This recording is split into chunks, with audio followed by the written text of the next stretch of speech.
Hello, good people. Today we're going to talk about what is shadow healing, how can you do it, and why shamanic journey is, I think, one of the best tools to heal your shadow side. Let's begin. So, welcome again to another video of originhealing.net. And today I want to share my perspective and experience about healing your shadow and dealing with your fears. And of course, start with the basic definition that it means shadow is the part that you can't see because there's no light. And in the psychology tradition of Jung, it means that it's part of your subconscious, it's repressed. It's something that you cannot shine the light of your consciousness on because it's hidden, repressed someplace in the back of your consciousness. And usually we fear it because we don't know it, like most things in life, right? But what we usually find when we try to dig in the shadow and the subconscious is that we find our powers. And this is why it's so important, because if you want to move forward in life and you need more power and strength and energy and gifts that maybe were repressed in childhood or according to some trauma that happened, you will need to recover, right? Salvage those pieces of you that you can now use as an adult. And what I mean by that is that sometimes we don't really fear what's in the shadow, but we have an imprint of fear that happened because we use our powers. So, give you a basic example. If you were a violent child, right, and you were punished for being violent and hitting other kids, and the authority figures like your parents, your teachers, or your grandparents, anybody that could discipline you, really did it harshly and successfully managed to repress your violence because this is part of our culture and society.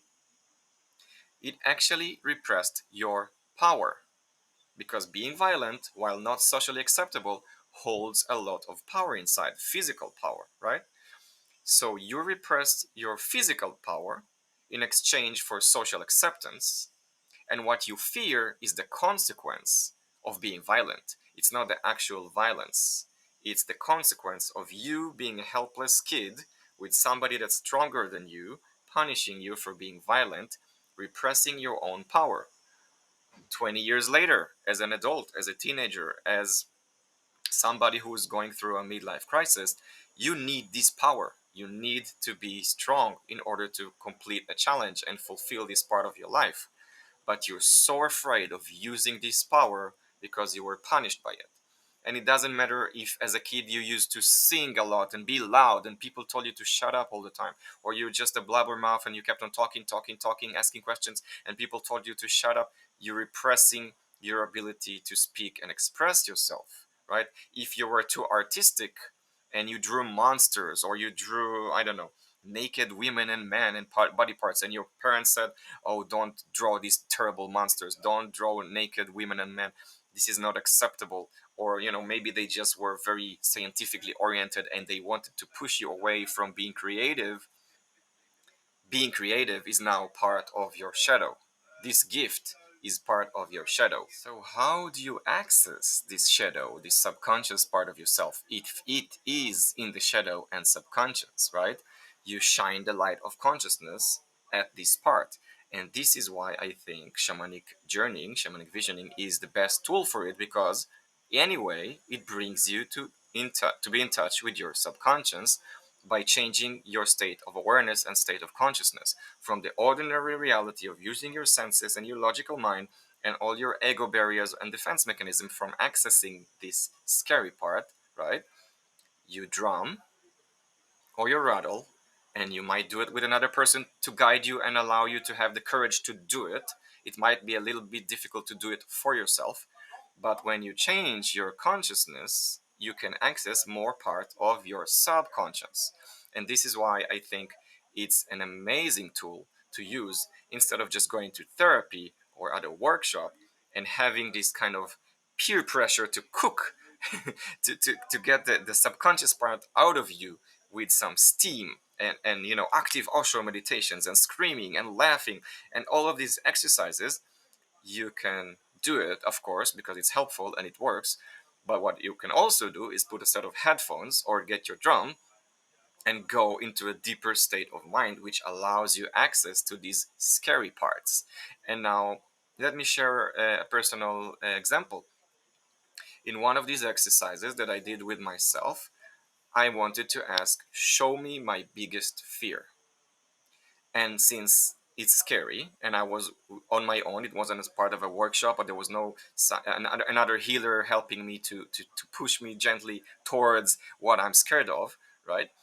I saw a setting of me sitting in a closet during the Gulf War in Israel while the sirens are going and missiles are being shot over the sky.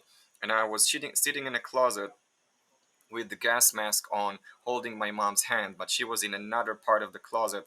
And it was very weird because the closet was supposed to keep me safe from, any debris, any sharp nails flying over and the room falling apart. And maybe the closet is keeping me safe in inside this frame like you would do in an earthquake, right? But I was alone in the dark, age 5. While holding my mom's hand, I was still separated from my family. And in the beginning, in the first journey, it wasn't so scary, but it was weird. It felt like, okay, maybe I had some kind of bad influence from this place and experience that's supposed to keep me safe. But I didn't, it wasn't sufficient for me. And I had to go again and again. And I think I did it 3 times to really access and to really be open to access this fear and to understand where it comes from because it's uncomfortable. What happens when you access these parts of your subconscious is that your body starts to react and it starts to contract, and maybe you feel numbness in your limbs, maybe you feel your stomach is contracting, maybe you cannot really chew, and you can't really function because you're experiencing almost the same state of fear that happened before. It's resurfacing this fear, and this is why as an adult it's easier to do it than as a child, because now you have a different set of mind, you have more freedom, you have more power, you have more experience to deal with it, but it gives you an icky feeling in your body. So I had to do it 3 times in order to really, really ask, show me my biggest fear, show me why, show me why, show me, go deeper, right? And I saw how after 2 or 3 more sessions of asking these questions and trying to go deeper and deeper and relaxing into this fear, is that I was experiencing for the first time at age of 5 fear of death, fear of my own death. And show me how I see my dead, rotting body inside a maze that I had to really look for and find through this gatekeeper of my ego that was like a minotaur in a maze, guarding me from seeing my own bodily demise. And once I understood this fear, of course, and once I saw it and I could face it and realize that it makes sense because it was a war time and I was age 5, I could release it now as an adult. So going on a shamanic journey, visualizing, visioning it will trigger your body, will trigger your mind, will trigger your emotions, but it's much more direct access to your subconscious and to your guidance of what you need to heal than doing this, for a few sessions with different type of modalities with another person who cannot really access your subconscious directly like you can do for yourself, and you're in a normal state of consciousness.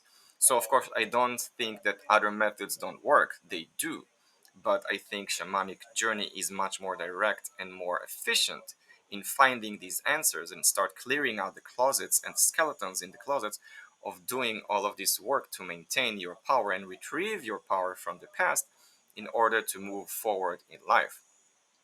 So to summarize what I'm saying is that if you want to move forward, if you want to grow as a person, if you want to do self-help and self-growth and work on yourself, eventually you cannot just do meditation, yoga, affirmations, and the happy deepy side of life. You have to go back into the darkness and find your shadow parts and relieve them from this burden, right?